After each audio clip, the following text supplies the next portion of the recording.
Hello student, welcome back.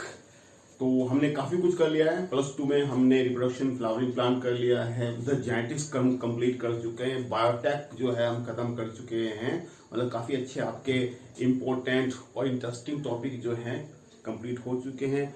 अब हम start करेंगे स्टूडेंट, इकोलॉजी स्टार्ट करेंगे। इकोलॉजी बहुत ही बढ़िया टॉपिक है, स्कूलिंग के लिए बहुत ही अच्छा टॉपिक है। क्वेश्चन भी यहाँ से बड़े इजी आते हैं, एनसीईआरटी के क्वेश्चन यहाँ से आ जाते हैं। तो आप जो है इसको ध्यान से करना, क्योंकि 4 चैप्टर इकोलॉजी के हैं।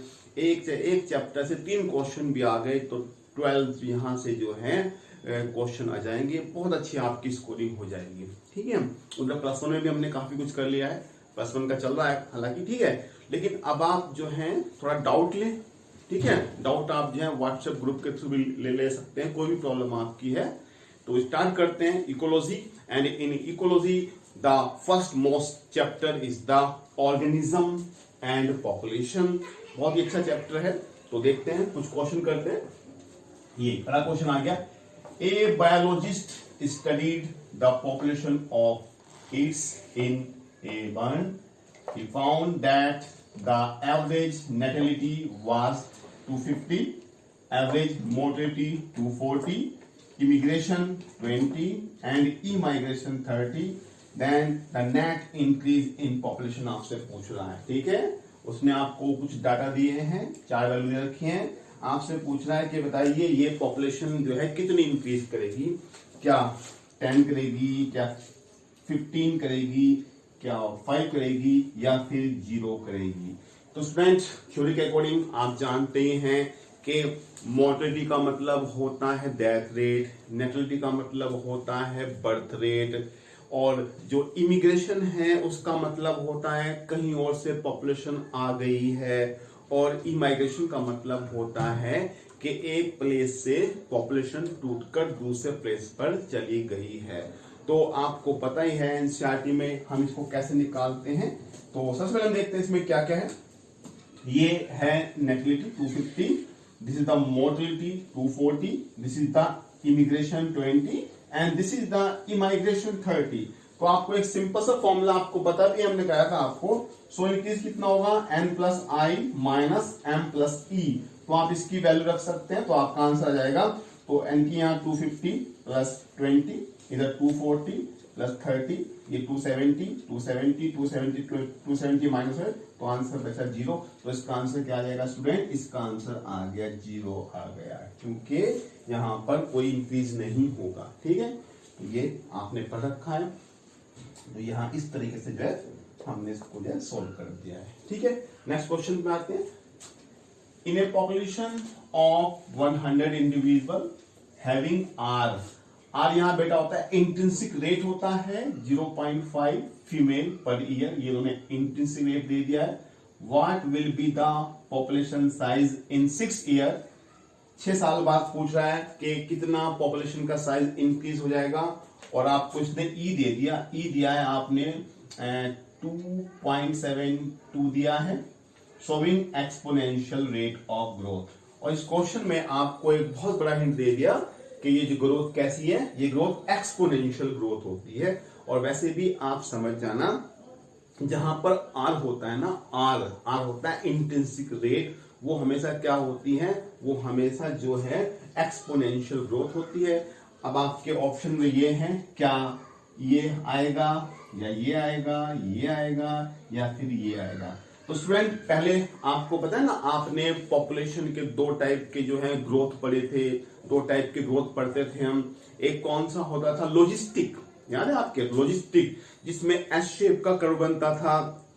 और एक आता था कौन सा, एक्सपोनेंशियल, जिसमें जे शेप का जो है वो कर्व बनता था। और आप अलग से याद करेंगे कि जो जे शेप का कर्व है, ये इसमें क्या होता है, इसमें एक वैल्यू होती है आर होता है इंट्रिंसिक रेट ऑफ इंक्रीजमेंट का, ठीक है। तो यहां हमने जो है उस पॉपुलेशन की ग्रोथ रेट का सिंपल सा फॉर्मूला रखना है और वैल्यू को इसमें पुट करके हमारा आंसर आ जाना है। तो आप जानते हैं ये फॉर्मूला था यहां पर, ये NT is equal to N initial ERT। तो ये तो आप जानते हैं इसके मीनिंग क्या है। एनटी का मतलब होता है कितने टाइम बाद पॉपुलेशन, एन नोट का मतलब होता है इनिशियल कितना है, ई आपको ऑलरेडी दे रखा है, आर यहाँ पर भी दे रखा है, टी आपको सब कुछ दे रखा है, तो आपको निकालना है, एन टी निकालना है आपने। तो एन इनिशियल क्या था, कितनी पॉपुलेशन थी 100, तो यहाँ 100 आ गया है। ई की वैल्यू कितनी है 2.72, ये आ गया है। और आर की वैल्यू दे रखी है, आर की वैल्यू यहाँ है 0.5 और इनटू ये टी आप जानते हैं टाइम होता है, तो ये हमने इसको इससे मल्टीप्लाई किया, तो हमारा ये आंसर आया 100, 2.72 की पावर 3 आ गई। जब आप इसको सोल्व करेंगे तो आपका आंसर लगभग 212 के आसपास आ जाएगा। तो बताइए क्या आंसर हो गया, तो इसका आंसर आगे ये हो गया, ये आपका आंसर आ गया है। ठीक है, तो इस तरह के क्वेश्चन आते हैं एग्जाम में। एक्चुअली बायो स्टूडेंट के साथ प्रॉब्लम क्या है, जहां भी जरा सी भी वो कैलकुलेशन देखते हैं वो बायो के स्टूडेंट घबरा जाते हैं, उसे करना पसंद नहीं करते। तो आप इससे घबराए नहीं, थोड़ा देखें तो बहुत इजीली सॉल्व हो जाते हैं हमें क्वेश्चन। नेक्स्ट, क्योंकि थ्योरी तो आप कर ही लेंगे। नेक्स्ट हमारे पास में, if A population of 50 paramecium present in A pool. ठीक है, एक पूल था उसमें 50 पैरामीशियम है और वो क्या हो गए इंक्रीज टू 150, वो 150 हो गए आफ्टर एन आवर। तो आपसे पूछ रहा है then what would be the growth rate of that population per hour. तो आपसे जानना चाह रहा है कि भाई इस पॉपुलेशन का ग्रोथ रेट क्या है पर आवर में बता दो। देखिए क्वेश्चन बहुत इजी है, लेकिन कोई अगर एवरेज स्टूडेंट है तो वो इससे घबरा जाएगा, वो सोचेगा तो मेरे पे नहीं होगा। सिंपल, आपने कुछ नहीं करना है, आपने यहाँ पे क्या करना है, paramecium final minus paramecium initial. तो फाइनल कितने हो गए स्टूडेंट 150 और इनिशियल कितने थे 50, तो माइनस इसका आंसर आ गया 100। तो देखिए कितना, एक सेकंड से पहले आपका आंसर आ गया है। ठीक है, तो इसका आंसर आ गया 100 पर आवर। ठीक है, तो इसकी जो ग्रोथ रेट है पॉपुलेशन का वो 1 घंटे में जो है 100 इंक्रीज हो जाते हैं। सिंपल सा क्वेश्चन है। ठीक है, अब क्वेश्चन नंबर 4 को ध्यान से देखिए, ये इसी का सेकंड पार्ट है। ठीक है, ये जो क्वेश्चन 4 है ये हमने यहीं से लिया है। ठीक है, देखो क्या कह रहा है, what would be the percentage growth या बर्थ रेट पर individual per hour in the same population. अब आपसे जानना चाह रहा है कि भाई इसका ग्रोथ रेट बता दो। आप जानते हैं हमारी एनसीईआरटी में हमने पढ़ाया था आपको, जब ग्रोथ रेट निकलता है या जब डेथ रेट निकलता है तो वो क्या होता है, पर कैपिटा होता है। क्या होता है, पर कैपिटा होता है। पर इंडिविजुअल पर टाइम, जो मंथ हो सकता है, ईयर भी हो सकता है, इसके रेस्पेक्ट में हमने आंसर निकालना होता है। तो सिंपल सा आपने फॉर्मूला याद करना। फॉर्मूला क्या है, ये बर्थ रेट क्या है बेटा, ये delta N into 100 upon N initial. Delta N यहाँ पे क्या है, डेल्टा आप जानते हैं डिफरेंस के लिए होता है। तो इसे कैसे निकाल लेंगे कि फाइनल में कितना हुआ और स्टार्टिंग में कितना था।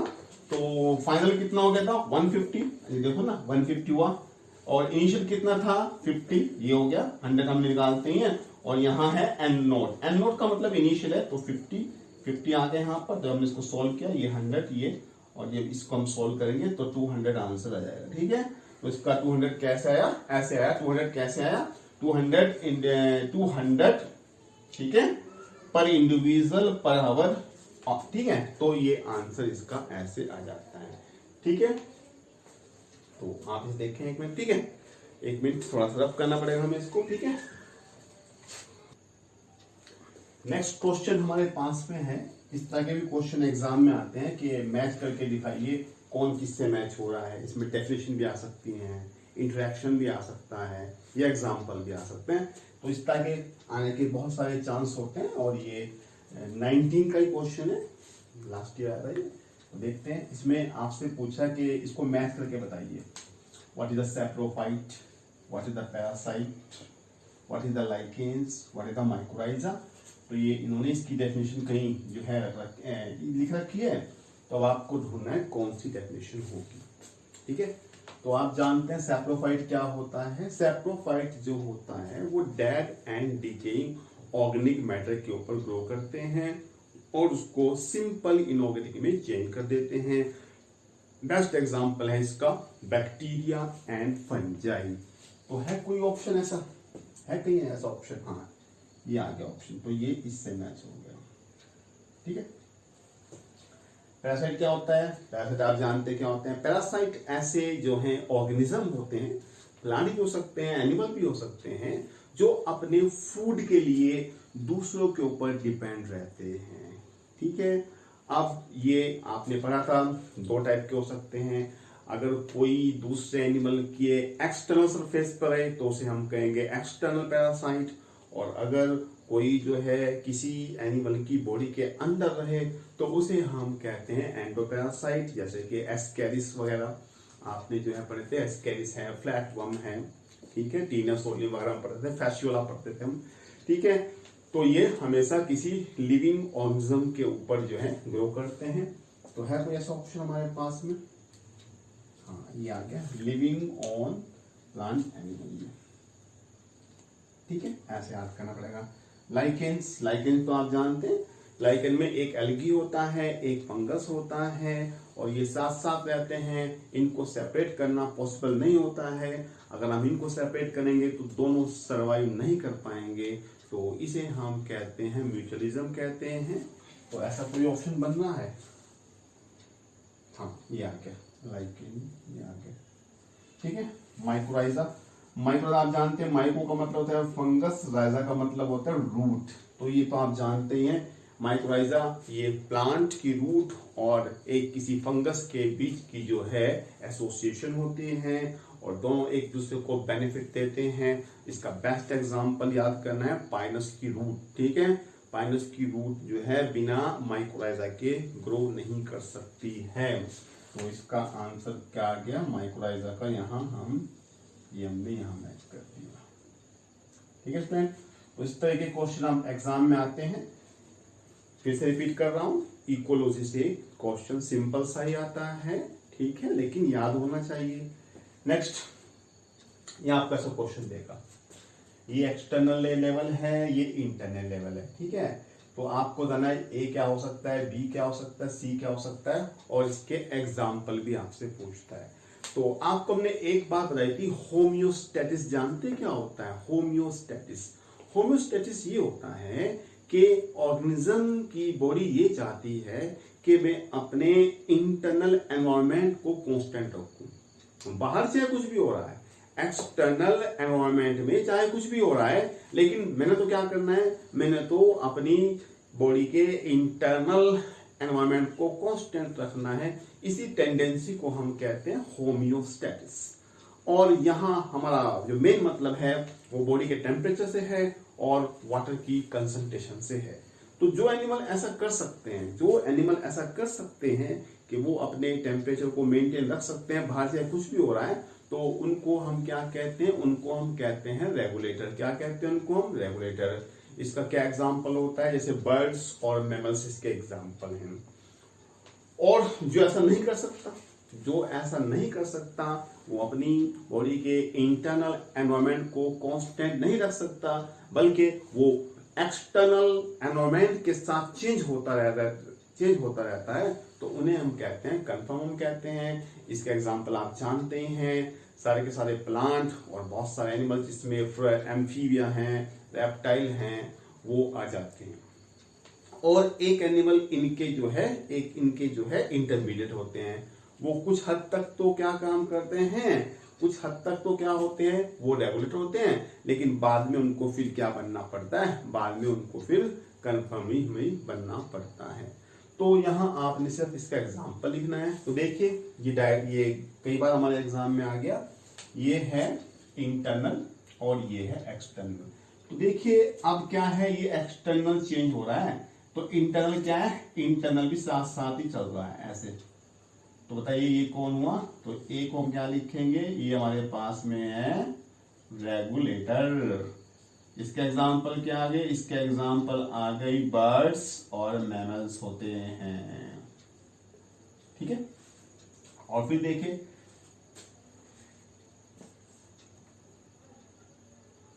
तो ये एक्सटर्नल है, और एक्सटर्नल में अगर चेंज भी हो रहा है तो ये क्या काम कर रहा है? ये इंटरनल कांस्टेंट ही चल रहा है। तो बी हुआ, यहाँ पर बी हुआ, यहाँ पर बी हुआ, रेगुलेटर हुआ, इसका एग्जाम्पल आ गया हमारे पास में बर्ड्स और मैमल्स आ गए।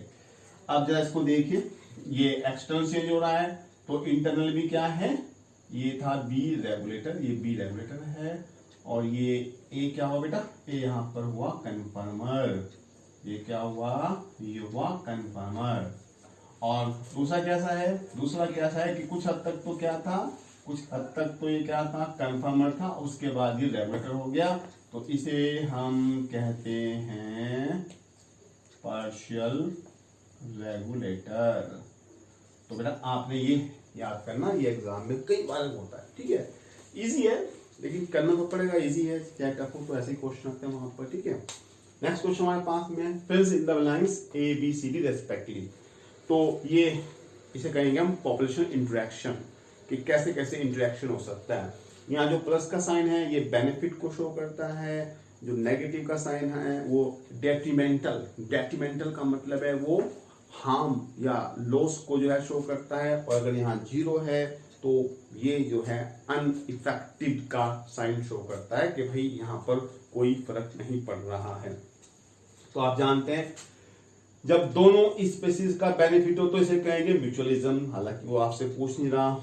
जहां दोनों का जो है दोनों डिट्रीमेंटल है, डिट्रीमेंटल वाला नहीं, यहाँ माइनस, तो आपने यही याद रखना है। बहुत से बच्चे कंफ्यूज होते हैं कि डेट्रीमेंटल का मतलब क्या होता है, माइनस वाला, ठीक है। तो दोनों का जो है, दोनों को यहाँ पे हार्म हो रहा है, तो इसका बी यहाँ पे क्या हुआ, बी यहाँ पर हुआ कंपटीशन, बी यहाँ पर हुआ कंपटीशन में दोनों को ही जो है हार्म होता है। यहाँ पर क्या है, एक को बेनिफिट है, एक का लॉस है, तो एक तो इसने प्रेसिडेंट को यहाँ दे दिया, तो ये कौन सा हो सकता है, ये हो सकता है प्रीडेशन। प्रीडेशन इसका एग्जाम्पल है, इसको हिंदी में कहते हैं शिकार और शिकारी वाली बात, ठीक है।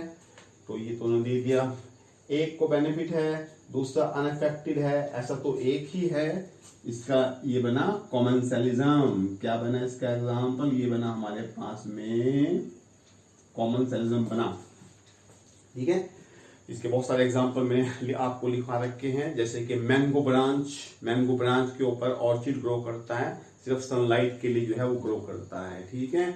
ऐसे ही जो है हमने बताया था क्लॉन फिश जो है, क्लॉन फिश जो है वो इसलैंड ट्रेट के पास रहती है, इससे उसकी जो है प्रोटेक्शन हो जाती है, ठीक है स्टूडेंट। यहाँ पर ये सबसे इंपॉर्टेंट है, एक को यहाँ पर हार्म हो गया है, इसको कोई बेनिफिट न हुआ है, ये अनअफेक्टेड रहा, तो इस बात को हम कहते हैं एमेंसेलिज्म। क्या कहते हैं इस बात को हम, एमेंसेलिज्म कहते हैं, ठीक है।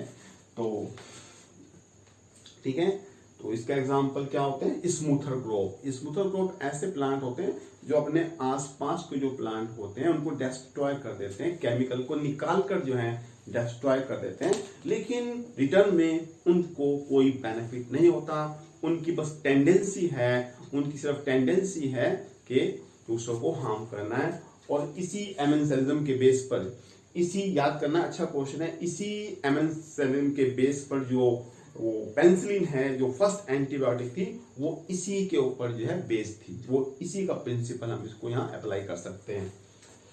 एक थ्योरेटिकल क्वेश्चन है, in increasing order organization complexity which one of the following is the correct sequence, population, species, community, ecosystem, population, variety। हाँ, तो क्वेश्चन को देख के हम समझ में आ गया कि ये इकोलॉजी के ये लेवल पूछ रहा है। तो मैंने आपको बताया था सबसे पहले सबसे छोटा लेवल क्या होता है, ऑर्गेनिज्म होता है। जंगल में अगर एक एलिफेंट है तो उसे हम क्या कहेंगे, ऑर्गेनिज्म कहेंगे। फिर उससे क्या बनेगी, उससे बनेगी पॉपुलेशन, मतलब एक ही स्पेसीज के सारे एनिमल या प्लांट जहां रह रहे हैं किसी दिए हुए टाइम में, उनकी पॉपुलेशन कहलाती है। उसके बाद वो क्या बन जाता है, उसके बाद बन जाता है कम्युनिटी। कम्युनिटी का मतलब क्या होता है, किसी भी स्पेस में जितने भी पॉपुलेशन रह रही है अलग अलग एनिमल्स की, उनके एडिशन को हम कह सकते हैं कम्युनिटी कह सकते हैं। उसके बाद आता है इकोसिस्टम। देखिए कम्युनिटी में सारे के सारे क्या होते हैं, लिविंग फैक्टर होते हैं। अगर आप कम्युनिटी में नो लिविंग फैक्टर भी ऐड कर देंगे तो बन जाएगा इकोसिस्टम बन जाएगा। तो मेरे एनसीईआरटी में 4 ही हैं, हालांकि मैंने आपको इसके बाद ही बता रखा है, लैंडस्केप बता रखा है मैंने आपको, ठीक है। तो उसके बाद मैंने आपको वो जो है बायो बता रखा है, ठीक है, बायोस्फीयर बता रखा है। तो इसका बताइए आंसर क्या आएगा। तो सबसे पहले यहाँ पर होता है क्या, सबसे पहले बताइए क्या होगा, पॉपुलेशन स्पेसीज कमिटी को इसके बेस पे निकालना आपने। बताइए क्या होगा, कौन सा बन सकता है, पॉपुलेशन, वेराइटी, स्पेसीज, इकोसिस्टम। तो ये तो बनने की नहीं, क्योंकि कम्युनिटी लास्ट में हो रहा है तो आप छोड़ दें, तो खत्म कर दिया हमने। लास्ट में इकोसिस्टम आया तो ये हो सकते हैं, तो कौन सा होगा, तो ये आंसर रहेगा, ठीक है, क्योंकि पॉपुलेशन में एक ही स्पेसीज के जो है सारे के सारे मेंबर आते हैं, तो इसका आंसर अल्फा आ गया। तो ठीक है स्टूडेंट, ऐसे करते हैं। अब इसको थोड़ा सा मेहनत करना पड़ेगा, यहाँ पे थोड़ा सा रुकना पड़ेगा आपको। हाँ, तो नेक्स्ट क्वेश्चन हमारे पास में है, एक बड़ा अच्छा क्वेश्चन है। Consider the following statement about desert. Desert के बारे में या सर्टेन डेजर्ट एनिमल जैसे कि कैंगरू रैट, तो इसके बारे में पूछ रहा है। कुछ पॉइंट दे रखे हैं। पहला पॉइंट है they have dark colour and high rate of reproduction and excrete solid urine. Second statement है they do not drink water, breathe at slow rate to conserve water and their body covered with thick fur. देखते हैं they feeds on dry seed and do not require drinking water. देखते हैं they excrete very concentrated urine and do not use water to regulate body temperature. Statement यहाँ option है, कौन कौन से ठीक है, 3 फर्स्ट, 1 2 3 4 2 and 3। तो इसमें हमें थोड़ा सा ऐसे क्वेश्चन भी आते हैं, तो ऐसे क्वेश्चन में थोड़ा सोचना पड़ता है कि जो स्टेटमेंट है वो स्टार्टिंग से लेकर लास्ट तक ठीक होना चाहिए। कभी कभी ऐसा होता है उसका थोड़ा सा इनिशियल जो स्टेटमेंट है वो थोड़ा ठीक लगता है, लेकिन लास्ट तक आते आते उसको चेंज कर देता है। तो बच्चे इसको जो है थोड़ा सा स्टेटमेंट पढ़ते हैं और कहते हैं तो ठीक है, नहीं, हमें इसको पूरा पढ़ना पड़ेगा, देखना पड़ेगा कि कहीं वो एक स्टेटमेंट में दो बातें तो नहीं जो है बता रहा है। जरा देखते हैं क्या है। They have dark colour and high rate of reproduction skates solid urine. तो देखिए यहाँ ये वाला ऑप्शन तो आ सकता है कि भाई वो जो है सॉलिड यूरिन निकालता है, चलो ये तो हो सकता है, लेकिन आपको पता होना चाहिए जहां डेजर्ट होता है वहां डार्क कलर वाले एनिमल नहीं होते हैं, क्योंकि आपको पता है ना फिजिक्स के अकॉर्डिंग क्या होता है, डार्क कलर जो है वो लाइट को ज्यादा एब्जॉर्ब करता है, जबकि जो डार्क कलर जो है लाइट को ज्यादा एब्जॉर्ब करता है, और जो लाइट कलर होते हैं वो लाइट को रिफ्लेक्ट करते हैं। तो ये फर्स्ट ऑप्शन मुझे सही नहीं लग रहा है, तो ये रॉन्ग हो गया, ठीक है। हालांकि ये ठीक हो सकता है, लेकिन हमें ओवरऑल देखना होता है। और हाई रेट ऑफ रिप्रोडक्शन का यहाँ कोई मतलब ही नहीं है। दूसरा है they do not drink water, चलो ये हो सकता है। Breathe at a slow rate to conserve water, चलो ये हो सकता है। And their body covered with thick fur, तो ये लास्ट वाली बात मुझे ठीक नहीं लग रही है, क्योंकि थिक फर आपको पता है, हमने पढ़ा भी है, जो एनिमल कोल्ड एरिया में रहते हैं उनके बॉडी के ऊपर जो है वो थिक फर होते हैं या हेयर्स होते हैं, क्योंकि वो टेम्परेचर को वहां पर मेंटेन करते हैं। डेजर्ट में तो पहले टेम्परेचर बहुत ज्यादा है, तो यहाँ पर थिक फर वाली बात ठीक नहीं है। नेक्स्ट है they feed on dry seed, हाँ एनसीईआरटी के according, and do not require drinking water, हाँ पानी पीने की उसको कोई जरूरत नहीं है। हालांकि पानी पीने की जरूरत नहीं है, लेकिन पानी की रिक्वायरमेंट है उसको, लेकिन पानी की रिक्वायरमेंट को पीकर पूरा नहीं करता, ठीक है। तो ये क्या है, थर्ड हमारा मुझे सही लग रहा है। They excrete very concentrated urine and do not use water to regulate body temperature, तो ठीक है।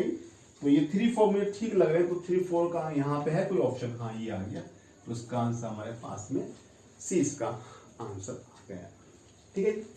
Last question, animal have two innate ability to escape from predator, example some are given, select the incorrect statement. ये कह रहा है कि animal के पास शुरू से ही, स्टार्टिंग से ही, जन्म से ये एबिलिटी होती है, बाय बर्थ ये एबिलिटी होती है कि वो अपने प्रीडेटर से बच जाते हैं, ठीक है, एस्केप हो जाते हैं, बच ही जाते हैं। मतलब ऐसा नहीं है कि उनका शिकारी जो है बहुत सारा शिकार कर सकता है, ऐसा नहीं है।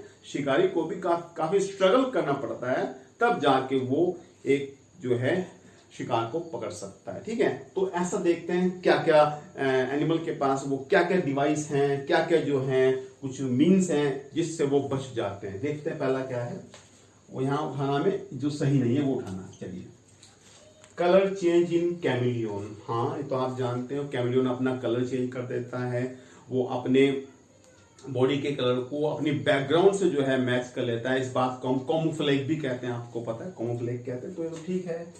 Enlargement of body size by swelling air in puffer fish. हाँ, ये ठीक भी है।